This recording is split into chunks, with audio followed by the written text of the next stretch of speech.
जब लोग आपसे कहे कि ये तुमसे नहीं होगा, ये तुम्हारे बस का काम नहीं, और आप वो काम करके दिखा दे, तो जो सेटिस्फेक्शन मिलता है उसे मापा नहीं जा सकता, फिर चाहे वो काम सड़क पार करना ही क्यों ना हो। जिन्हें पब्लिक प्लेसेस में पानी पीने की अनुमति नहीं थी, जिन्हें क्लास से बाहर बैठाया जाता था, जिनसे पढ़ाई का अधिकार भी छीनने की कोशिश की गई, जिन्हें प्यास लगने पर ऊंची जाति के लोग ऊपर से पानी डालकर पिलाते थे, जिन्हें अनटचेबल माना गया, उन्होंने वो काम किया जो अनटच्ड है, उस दर पर कोई पहुंच नहीं सकता। I am talking about the father of Indian constitution, doctor B.R. Ambedkar, doctor Bhimrao Ramji Ambedkar साहब, जो कि आगे चलकर डॉक्टर बाबा साहब अम्बेडकर के नाम से प्रसिद्ध हुए। बचपन में इनके एक टीचर थे महादेव अम्बेडकर साहब, जो कि अंबाडे गांव के रहने वाले थे, और बाबा साहब से उनका कुछ खास लगाव था। उनके कहने पर बाबा साहब ने अपना सरनेम जो था सकपाल, उसे हटाकर अम्बेडकर लगा लिए। डॉक्टर बाबा साहब अम्बेडकर पढ़ने में इतने अच्छे थे, इतनी ज़्यादा उनकी रुचि थी, इतना इंटरेस्ट था कि 64 विषयों के मास्टर बने, 9 भाषाओं के जानकार थे। लंदन स्कूल ऑफ इकोनॉमिक्स से जो कोर्स 8 साल में कंप्लीट होता है, उसे 2 साल 3 महीने में पूरा कर लिया था, क्योंकि रोजाना 21-21 घंटे तक पढ़ाई करते थे। कोलंबिया यूनिवर्सिटी ने 2004 में टॉप 100 स्कॉलर्स की एक लिस्ट निकाली थी, जिसमें नंबर 1 पर जिसका नाम था वो है डॉक्टर बाबा साहेब अम्बेडकर साहब। नमस्कार दोस्तों, मेरा नाम है उज्जवल सिंह। स्वागत है आपका हमारे चैनल में। आइए आज बात करते हैं 5 learning of doctor Baba Saheb Ambedkar. Learning number 1, शिक्षा की इच्छा। ये जो इच्छा है ना शिक्षा पाने की, ये होनी चाहिए।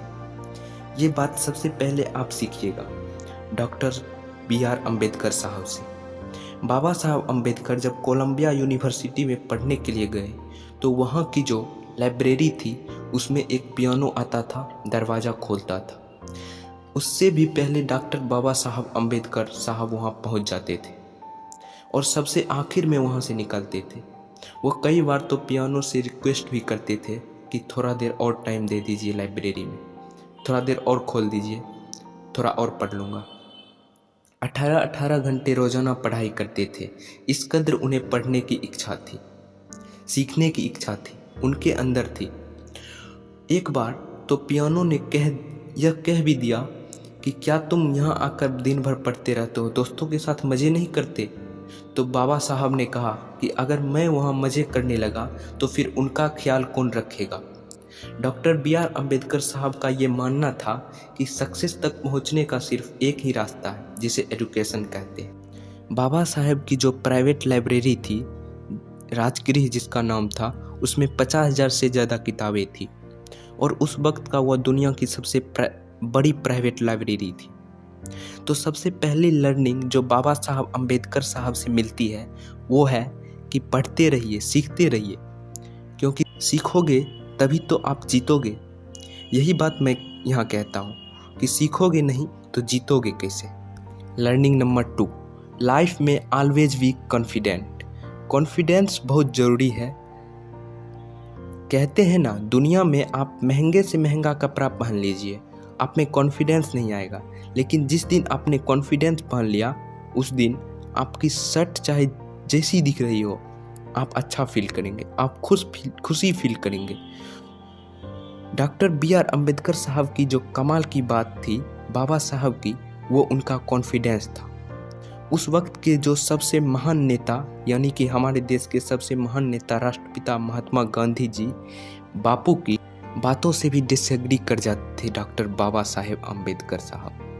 और न सिर्फ डिसएग्री करते थे, बल्कि बापू तक अपनी बात पहुंचाते थे कि आपकी ये जो बात है मुझे जमी नहीं, आपकी बात से मैं असहमत हूँ। इतनी असहमति थी, इसके बाद भी बापू यह दुनिया से कहते थे कि अगर एक तरफ 1000 विद्वानों को रख दो, 1000 स्कॉलर्स को रख दो, और एक तरफ डॉक्टर बाबा साहब अम्बेडकर साहब को खड़ा कर दो, इनका ज्ञान इन बाकियों से ज़्यादा ही होगा। और आप समझिएगा कि इस कदर असहमति थी। बात बीच बीच में नहीं बन पाती थी। तब भी महात्मा गांधी जी ने, जब देश की पहली कैबिनेट बन रही थी स्वतंत्रता भारत की, तो उसमें कानून मंत्री के लिए डॉक्टर बाबा साहब अम्बेडकर का नाम बापू ने सुझाया था। और डॉक्टर बाबा साहब अम्बेडकर ने देश के पहले कानून मंत्री के रूप में शपथ लिए थे। ये सारा कमाल उनके कॉन्फिडेंस का था। लर्निंग नंबर 3, जिंदगी में सिर्फ अपना ना सोचिए, समाज का भी सोचिए। रिस्पॉन्सिबिलिटी आपकी समाज के लिए भी बनती है। यही सिखाते हैं डॉक्टर बाबा साहब अम्बेडकर साहब, जिनकी कमाल की बात ये रही कि जब उन्हें जिम्मेदारी सौंपी गई कि आपको इंडियन कॉन्स्टिट्यूशन लिखना है, तो उन्होंने दुनिया के 60 देशों की कॉन्स्टिट्यूशन की पढ़ाई की, अध्ययन किया। उसके बाद में भारत का संविधान जो है उसका निर्माण किया, और उसमें ध्यान रखा गया कि सबको बराबरी का हक मिले, क्योंकि डॉक्टर बाबा साहब अम्बेडकर वो थे जिनसे बचपन में पढ़ाई का हक छीना गया, जिन्हें ऊंची जाति के लोग आकर ऊपर से पानी पिलाते थे। तो उन्होंने वो सारी समस्याएं, सारी कठिनाइयों को पास से, करीब से देखा था, महसूस किया था। तो वो चाहते थे कि हिंदुस्तान के हर एक आदमी वो अधिकार मिले जो बाकियों के लिए है। इसी बात को ध्यान में रखकर समाज के निचले से निचले स्तर पर जो आदमी खड़ा है, जो सबसे आखिरी लाइन में खड़ा है, उस तक सारी सुविधाएं पहुँचे। इस बात को ध्यान में रखकर भारत का संविधान का निर्माण किया गया। लर्निंग नंबर 4, जिंदगी लंबी नहीं होनी चाहिए, महान होनी चाहिए। ये कहा था डॉक्टर बाबा साहेब अम्बेडकर साहब ने। और ये बात अगर आप ध्यान समझेंगे तो बहुत सारे लोग इस बात पर ध्यान देते हैं कि अभी तो इतने साल बाकी हैं ज़िंदगी के, अभी तो इतना टाइम बाकी है हमारे पास, बहुत टाइम है। ये बहुत टाइम नहीं है, ज़िंदगी कितनी लंबी है इस पर ध्यान देना बंद कर दीजिए। आप ज़िंदगी जी कैसे रहे हैं इस पर ध्यान देना शुरू कीजिए। ज़िंदगी का पर्पस होना चाहिए, और डॉक्टर बाबा साहब अम्बेडकर जी के ज़िंदगी का पर्पस था कि समाज के हर आदमी को बराबरी का हक मिले। जो हक उनसे छीना गया, उनसे पढ़ने का हक छीना गया, क्लास से बाहर बैठाया गया, पानी पीने तक का अधिकार उन्हें नहीं था। उन्होंने कोशिश की कि वो पढ़ाई करके, पढ़ाई के दम पर इस सिस्टम को बदले, और सबसे बड़ी बात उन्होंने बदला भी। उन्हें नहीं मालूम था कि वो आगे चलकर इंडियन कॉन्स्टिट्यूशन लिखेंगे या देश के पहले कैबिनेट मंत्री बनेंगे, लेकिन जो काम वो अच्छे से कर सकते थे उन्होंने किया, ज्ञान प्राप्त किया, और उस ज्ञान से, उस एडुकेशन से सिस्टम को बदलने की कोशिश की, और वो काम करके दिखाया। इसलिए लाइफ कितनी लंबी है इस पर ध्यान देना बंद कीजिए। लाइफ आप जी कैसे रहे हैं, इसका पर्पस क्या है, उस पर आप ध्यान देना शुरू कीजिए। लर्निंग नंबर 5, आखिरी लर्निंग जो हमें डॉक्टर BR साहब से लेनी चाहिए वो है विजनरी होना। ज़िंदगी में विजन होना चाहिए। डॉक्टर बाबा साहब अम्बेडकर साहब ने आज से 100 साल पहले वुमेन एम्पावरमेंट की बात की थी। उन्होंने मैटरनिटी लीव्स की बात की थी, उन्होंने मैटरनिटी बेनिफिट की बात की थी, तब जब महिलाओं के अधिकार के बारे में बात भी नहीं हो रही थी।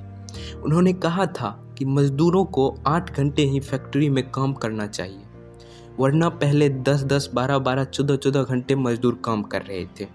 सबके अधिकारों के बारे में सोचने वाले डॉक्टर बाबा साहब अम्बेडकर जी, और उन्होंने मध्य प्रदेश और बिहार के बारे में भी कहा था कि इनके डिवीज़न होने चाहिए। तब उनकी सुनी नहीं गई। बाद में 2000 में छत्तीसगढ़ और झारखंड बने, तब सुन ली गई होती तो शायद डिवीज़न तभी हो जाता। जिंदगी में सिर्फ आज का मत सोचिए, कल में मत रहिए, आने वाला कल की भी तैयारी कीजिए। यही सिखाते हैं डॉक्टर बाबा साहेब अम्बेडकर जी। और जाते जाते बात आसमान और समंदर की।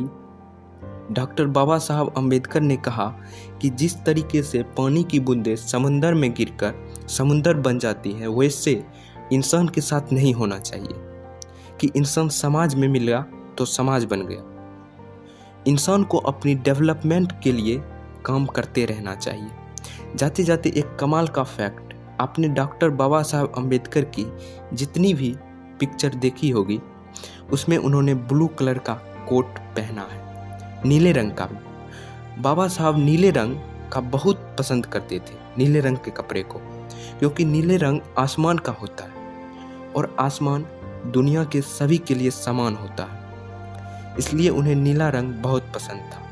डॉक्टर बाबा साहब अम्बेडकर दुनिया के इकलौते सत्याग्रही हुए थे जिन्होंने पानी के पीने के लिए सत्याग्रह किया था। भारत के संविधान के निर्माता भारत रत्न डॉक्टर बाबा साहेब अम्बेडकर जी की चरणों हम सब की ओर से बारंबार वंदन। डॉक्टर बाबा साहब अम्बेडकर जी की ये वीडियो आपको अच्छी लगी हो तो वीडियो को लाइक और चैनल को सब्सक्राइब कर दीजिएगा। धन्यवाद।